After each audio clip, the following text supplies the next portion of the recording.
Welcome back to Mental Talks, and we are here to be able to share 1 or 2 or 3 things that you may be able to know about characteristics of mental well-being. And with me is a team of very educated, empowered, very literate, fun, smart, beautiful, and financially stable guys who are ready to share with us about what mental well-being really is characterized with. And without wasting much time, Pinky, you guys like me a lot. do you have another option? You don't have another option. It's me. Okay. Mercy, we also have you. Don't worry. Okay. Really? So, maybe one of the things I will talk about is being able to be with yourself in a point that you love yourself, you love your own company, you can sit with yourself without feeling that you need to be with people to be okay. You can love your own space. So when someone is able to do that, I think it's a show that this person has mastered their emotions and how they view things. I think can we generalize that as a resilience? No. What's the right? That's one word that can be able to being able to. I think enjoying self-love. Solitude. Yes, solitude. Yeah. Yes, that's nice. Yeah. Mercy, what's your thought? On the table. On solitude or? No, in case you want to add on solitude, you can why not? But I think that I'm not mentally okay because I don't enjoy my own company. What works best for Pinky does not work best for me. I think for me it's discipline. Maybe following the previous episode that we did, we talked about my inconsistency with the gym. So discipline comes in handy where you know you know what you're supposed to do at the time you're supposed to do it and in the manner that you've always been doing it. So for me, one characteristic of mental well-being is discipline. That aspect of just being disciplined with yourself, with your time, with people, and so on and so forth. Yes. Yeah, and I think discipline goes a long way, not just to mental well-being, but even in generally the other things that we do on a day-to-day basis. So that's something really concrete. And I think with discipline also, there's a quote I usually love using: "How you do anything is how you do everything." Your discipline at work is the same discipline you're going to carry to the gym. It's the same discipline you're going to carry to your relationship. It's the same level of commitment you're going to have in all spheres of your life, even just to general cleanliness in your house. So how you do anything is how you do everything. Wow. Yeah. You can't say that you are good at this and then you're slacking. No, what about generally, I'm just asking, people who are more inclined to, you're so good at a particular sport. I don't know whether it's making sense. You are maybe, let's say for example, people know you to be a very good chef, but you're so poor with doing dishes. No, I think that is somehow different because when you there we are now talking about like hobbies and interests. So when it comes to, you can't expect me to be a good chef and still be a good dish cleaner. I get you, ma'am. So I think I think it goes hand in hand with all the spheres of our lives. Okay. But when it comes to interest and hobbies, that's a very personal thing. Personal choice. Yeah. I was trying to just add a thing to the discipline perspective. When I look at my mental well-being, I try to look at how consistent am I. And it's something that even affects how I interact with people. So once I realize that my consistency level is reducing, then I know that I'm not mentally well with you. You're not giving me peace. Because from our previous episode, we agreed that people like us, we look at mental well-being from the inside and the outside. So if the outside is not giving me peace, then I'm not going to be consistent. Okay. Yes, the thing was really nice, but I was trying to now look at it from me perspective. I believe I'm quite disciplined. 70% of the things I do. I give myself that 30 because sometimes it's necessary for you to realize gaps, and you give yourself the space to make errors. But being consistent, I think, is something that has really helped me with my mental well-being. And that takes me back to a quick story. I'm a cyclist, but I stopped cycling because I got a bike. Not the Ndiga, but now a bicycle. A motorcycle. Oh, you upgraded. I didn't upgrade. I still have all of them. But so that's not. No, you upgraded. That's an upgrade. No, just take pride. Just take pride. He didn't upgrade. I didn't upgrade. Those two do different things. Yes, I just decided to start loving another one more than I love another one. Okay, interesting. So right now I love biking than cycling. And it interfered with my mental well-being because when I used to do cycling, I could get a lot of time. I'm a yapper, so I'll yap a lot with the people I engage with on the road. As you're cycling. As I cycle. But when biking, you just enjoy the thrill. You don't communicate with the people you have around. It's more the speed. And so you're just there for the thrill. Adrenaline. But when you're cycling, you are there for the experience. I need to talk to someone. I need to stop and take a photo of my bike next to the sunset. So that's something that I realized that now that I'm biking, reality, I'm not sure if I'm mentally full. But I'm enjoying what I'm doing, and I'm not sure if I'm willing to go back to cycling. But next week, I think it's about cycling. Okay. Yeah. Okay. Now, drum roll. The bro. Now tell us. Not really. I think all of you have somehow touched on what I think mental toughness. I think that people call it grit, something of the sort. And you talked about solitude. Yeah. You talked about discipline, which are very key aspects of. And I added consistency. And you added consistency. Yeah. I think I'll talk about emotional intelligence as a. That claim is good. Apart from emotional intelligence, I think I'll talk about emotional intelligence. In that, emotional intelligence is when an individual, you're not controlled by your emotions. You don't. You act rather than react. You know that people that not even people. I think even us. It's a normal human being thing because we all have emotions and feelings. They're part of our lives. But you get to realize that there are certain emotions that when they come in, you react more than act. You don't think through your choices. It's just something that has happened, and there you are. A quick reaction before thinking. In between, there's a loop between the action and you reacting. So that loop is somehow thinned because of, I wouldn't say lack of emotional intelligence, but it's not really reinforced at that moment. And you realize that afterwards you end up regretting. You've ever been angry at somebody, ukamongelesha vibaya, and then later on when you sit, you realize they didn't really deserve that reaction. Maybe I was too harsh on them. Something happened and then you blew things out of proportion, you became emotional, started crying, yelling and all that. But then you realize that, nilichoma. So when you're able to analyze your emotions, there's something called emotional communication. And the reason why we have emotions, because emotions they communicate something to us. The same way I used, it's like a car. No, I don't know car parts. When you're using, there's that car fuel, whatever, the fuel gauge. And then you see that speed gauge. Exactly. So you see such indicators.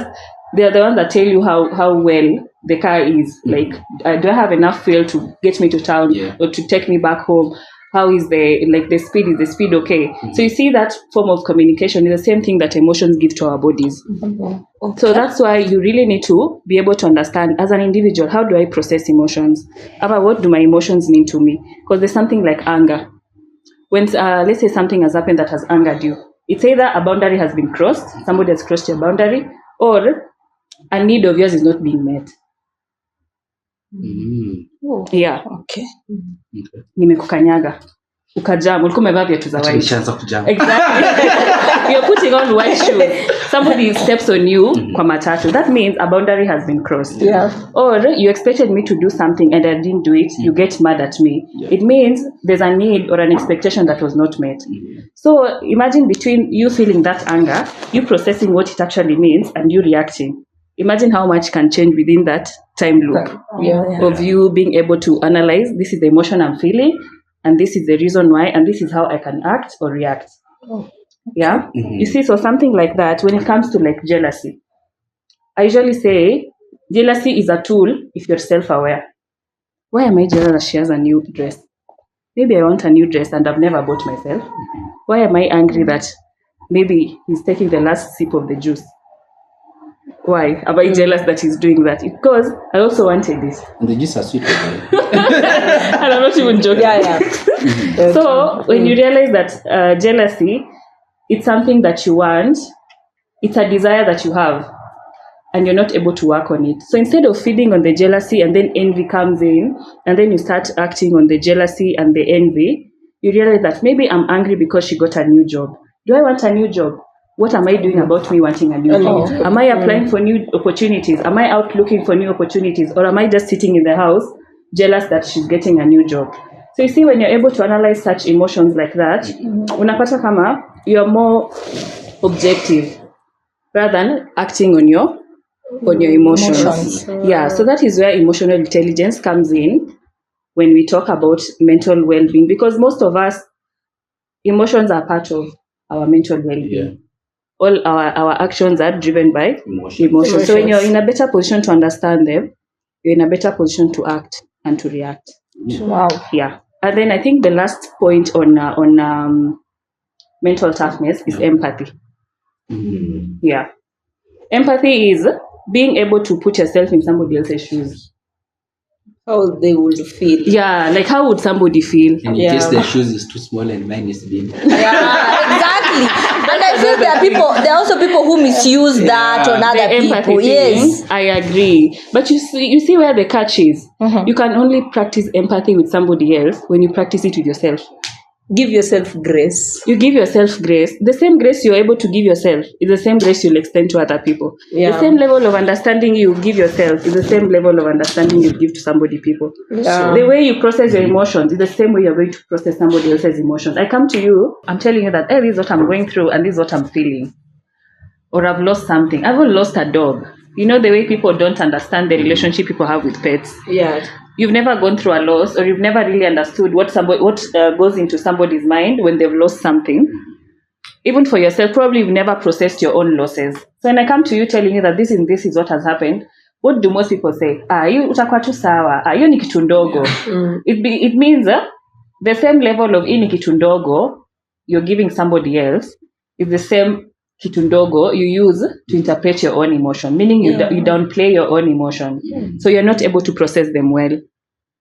So that is where empathy comes in. The same way you're able to process your own thoughts, your own feelings, and your own emotions, the same way you'll be able to help somebody else interpret all these things.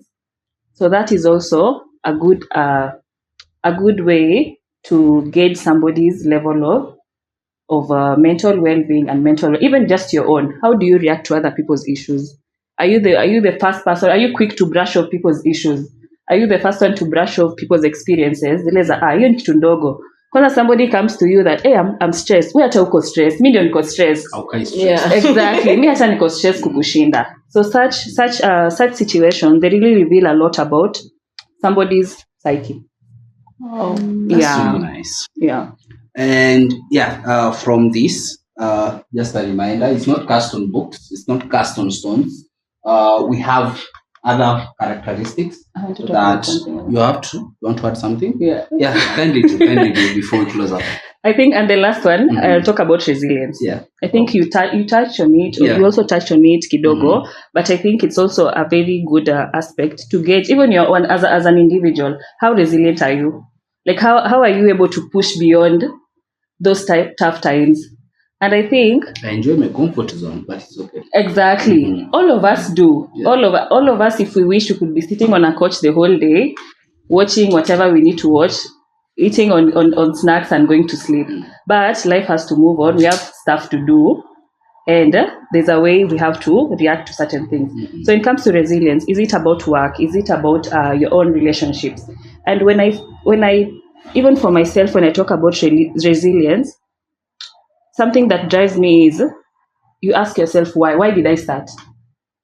That's question enough. The why. Well, yeah, why did I start? If you have a bigger why, one of the things that I've learned over the past few years is you have to have a bigger why. Why did I start this podcast? Why did I start this project? Why did I start this relationship? That's why we'll keep on waking you up every other day. So for resilience, it's just a matter of being able to push day for day, day by day, going through the days. It gets to a point, it becomes so overwhelming. And I think even resilience can come in with the issues of suicide. Because you get to a point where you feel like there's no hope in life. Ukiangalia mbele hakuna, nyuma kwenye umetoka hata ndio uelewi kabisa. Unaona, but you keep on reminding yourself like, why did I start? Why did I start this? Why did I want to be part of this journey? And that's why we'll keep on pushing you each and every day to a point where you don't even think about it anymore. Your why is bigger than these other issues or these other discouragements that are there. Just a quick one. Because I'm trying to always look at, I tried using the white strategy, and most of the time when I use the white strategy, I end up either stopping myself from doing things that I know I can do, because probably the why reason is big, but I realize that it also restricts me from doing the things I consider fun. And therefore, it makes me more this dormant and fun person, because I'm not willing to risk. Before I do any risk, I'll be like, oh, no, let me think about it. I don't think this is necessary. So I'm just curious from now a professional perspective. When someone gets to the point of, yes, there's the why that I need to think about, but this why is really limiting. It's really hindering me from getting to my full potential.